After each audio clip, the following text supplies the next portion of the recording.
Hey, what's poppin', mutants? It's me, MT, and welcome back to the Heavy Spoiler Show, y'all. Heavy spoilers coming your way for the finale of X-Men 97 Season 1, because a lot happened, and we've got to talk about it, so let's just get into it. Alright, so, Season 1 of X-Men 97 ends on a super crazy cliffhanger. A cliffhanger that teases a coming apocalypse in more ways than one. The post-credit scene for the finale shows us the Omega-level mutant Apocalypse suddenly appearing at the ruins of Genosha, mostly because he heard that there was an unclaimed Queen of Hearts playing card in the dirt that he wanted to sell on eBay with $99 shipping. I'm just kidding. Apocalypse just went to Genosha in order to traumatize us once again by visiting the very same spot that the X-Man Gambit gave his life to Sentinel attack that had already taken the lives of countless innocent mutants, including those of Genosha leader Sebastian Shaw and Jean Grey clone Madeline Pryor. As Apocalypse picks up one of the playing cards that Gambit dropped at the moment of his death,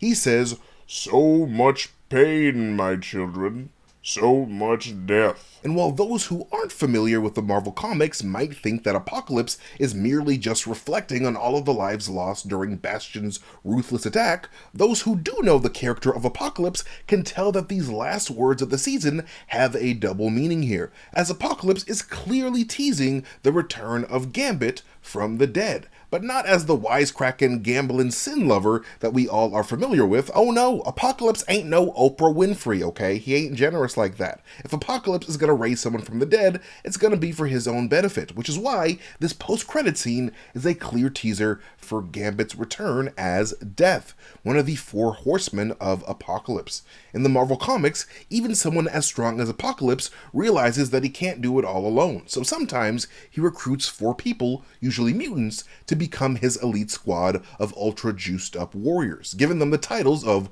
War, Famine, Pestilence, and Death, a clear reference to the biblical horsemen of the apocalypse introduced in the book of Revelation. However, instead of the biblical horseman Conquest, Marvel has decided to go with the horseman Pestilence instead, and though the names of all of Apocalypse's horsemen remain the same, the roster is pretty much constantly changing every time Apocalypse tries to make a play. The first iteration of Apocalypse's four horsemen were actually his own children that he had with a woman named Genesis, with all the subsequent iterations of the group merely being Apocalypse just trying to find suitable replacements for his original kids. But whenever Apocalypse chooses a host to become one of his horsemen, he overrides their sense of autonomy and will, transforming them into puppets of the true essence of the horsemen that they are supposed to represent. This all being said, Apocalypse saying, "so much death," while holding one of Gambit's cards is a clear allusion towards Gambit becoming a future horseman of death, just like we see him do in the Marvel Comics within the pages of X-Men 184. However, in the preceding issue 183, we actually see Gambit willingly joining Apocalypse's side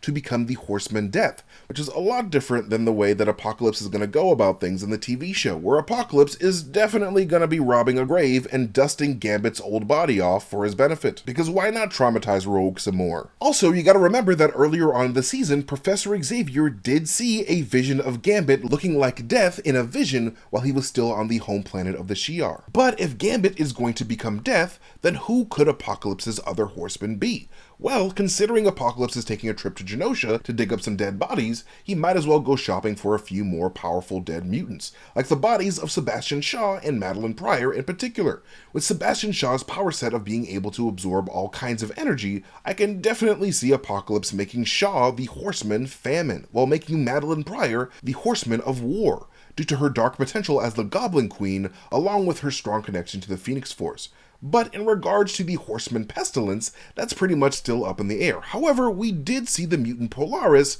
make a cameo early on in the season, and Apocalypse has converted her into Pestilence in the past, so that can definitely happen again in a season 2. However, I also do feel like Rogue could potentially become Pestilence herself as well, not only because that would mean her being physically together with Remy again and not having to fight him, but it would also fit within her power set a little, as she has a tendency to make other people sick just by touching touching them, so a rogue pestilence definitely would make sense to me. But that's not all that happened at the end of the season, of course, because after Magneto manages to wake up from Xavier's psychic attack, he is able to use his magnificent control over magnetism to prevent Asteroid M from crashing onto the surface of the planet and sending humanity hurling towards extinction, a motive extremely similar to that of Ultron in Avengers Age of Ultron. However, in a freak course of events, instead of landing Asteroid M safely onto the surface of the planet, the entire asteroid is teleported through time, very likely as a consequence of the giant purple black hole generator of a power source that Bastion was using to keep his operation afloat.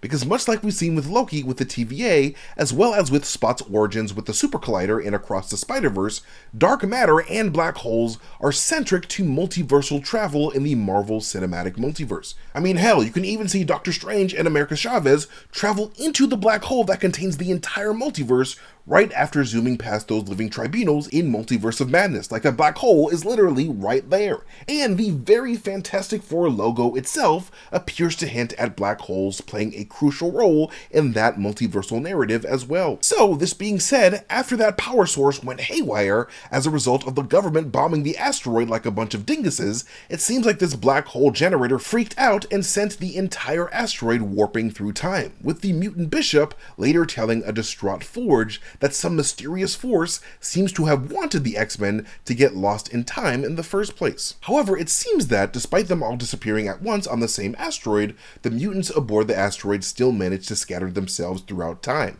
with Rogue, Nightcrawler, Beast, Xavier, and Magneto landing in Egypt in the year 3000 BC to accidentally rescue a young Apocalypse, while Jean and Scott land their asses in the far, far future in the year 3960 AD to meet up with the young son that they never got to raise, along with a mysterious woman leading the clan that Cable is with. This being the case, Season 2 of X-Men 97 appears to obviously be heavily Apocalypse focused. But Apocalypse isn't the only villain that'll probably appear in Season 2 of X-Men 97, as Mr. Kang himself is very likely to play a major role as well, because as we learn in the pages of Rise of Apocalypse, Kang was centric to Apocalypse's very early days, as Apocalypse would eventually use his incredibly vast mutant power to completely dethrone Kang's rule as the Egyptian pharaoh Rama Tut, contributing to the cause of that cooked conqueror Marty McFlying his way back to the future. Actually, remember that big-ass dome the X-Men trapped in the past look out at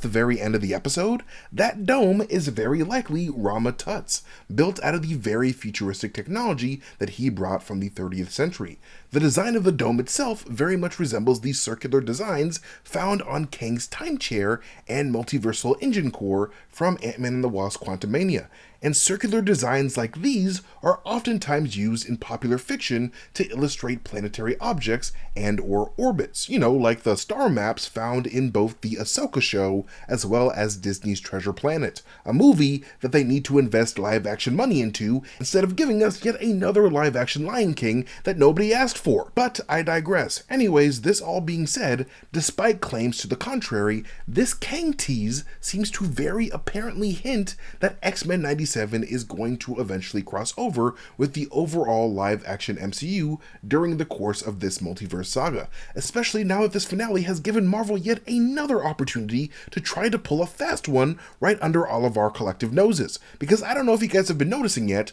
but the multiverse is in a major pickle right now. Mostly because the very thing that the Illuminati didn't want to happen in Multiverse of Madness has been happening on a pretty significant scale ever since the Multiverse saga started popping off. People staying in other timelines where they don't belong. Reed Richards specifically explained to Doctor Strange in that movie that the longer a person stays in a universe that isn't their own, the more they risk their home universe colliding with the one that they're in. And the X-Men are just the latest in a long line of people completely ignoring that altogether. Like how Gamora from an alternate timeline is now just hanging out in 616 with the Ravagers, or how Miss Marvel's ancestors, the Clandestines, decided to live on MCU Earth and make babies. Or even how Shang-Chi's mom left her alternate alternate universe of Ta Lo to make her little multiverse anomaly babies with Wenwu, or how even all those Spider-Man characters throughout the poly-multiverse are getting sent to the wrong universes thanks to Miles Morales and MCU Peter Parker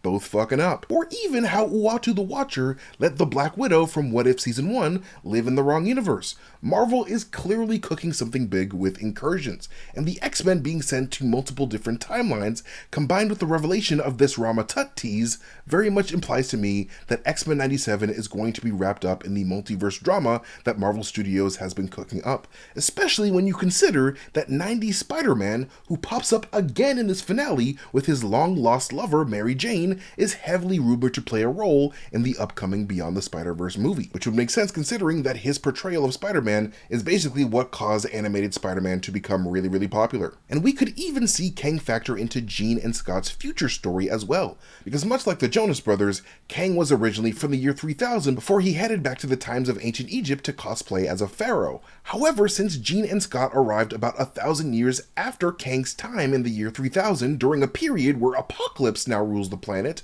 there could be a chance that we could see a Rama Tut Kang flee from Egypt back to the future after the X-Men chase him out of there, possibly with the help of the Fantastic Four. But instead of landing back in the 30th century where he came from, Kang could accidentally goof himself into the 40th century, just like he did in the comics courtesy of a rogue time storm, because it's during this trip to the 40th century that the former Rama Tut would take the title of Kang the Conqueror for the first time. But regardless of whether we see Rama Tut travel to the 40th century to meet Jean and Scott in 3960 AD, it seems apparent that Marvel is going to show us Jean and Scott finally getting to raise a variant of their child Cable. And the reason why I say variant here is because, much like we saw in the finale, the adult Cable that said goodbye to his parents didn't actually get to grow up with them, but rather heard stories of their bravery. And because time travel works differently in Kevin Feige's Marvel multiverse, it seems that Jean and Scott have found an alternate Cable who grew up in the same time period